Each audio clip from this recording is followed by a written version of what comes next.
metro rail project वर्तमान double engine सरकार को विचलित कर बर्तमान अधा अधि पागल हो गले कहीं ना जितेबले एमाने सरकार को आसिले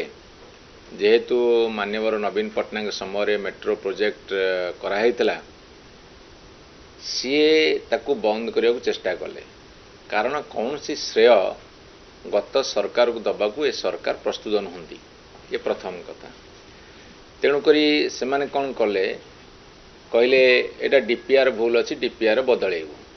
अर्थात मेट्रो प्रोजेक्ट को चालू रखा से माने चाहिए डीपीआर जो बदलिया कहले चेष्टा कले तापर कहले केन्द्र अनुमति मागिछु कौन गोटे तो बाहाना देखेबे फंदी फिकर करेंगे कहले केन्द्र अनुमति मागिछु तापर गोटे इंटर मिनिस्ट्रियल कमिटी रिपोर्ट देला कहला भाइबल नुह आर फिजिबिलिटी नहीं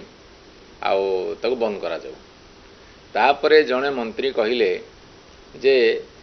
मेट्रो प्रोजेक्ट हेले वर्ष को 2000 कोटी टका खर्च हम मेट्रो प्रोजेक्ट हेले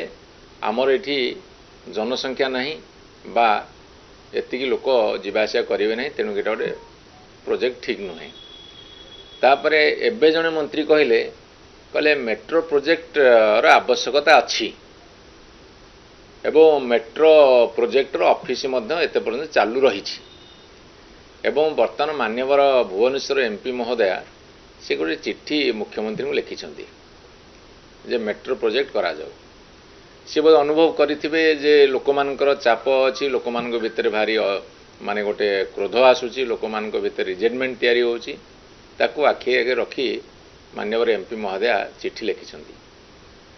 जड़े मंत्री कहते बंद हम जड़े मंत्री कहते क्षति हम जड़े मंत्री कहते आवश्यकता अच्छी जड़े मंत्री कहते केन्द्र अनुमति मागिचु ये जो विभिन्न प्रकार कथा कहते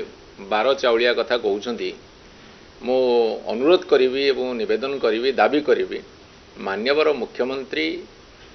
मुह खोलतु एवं तार उत्तर दिंतु मेट्रो प्रोजेक्ट हम ना नाई एरा सारा ओडिशार जनसाधारण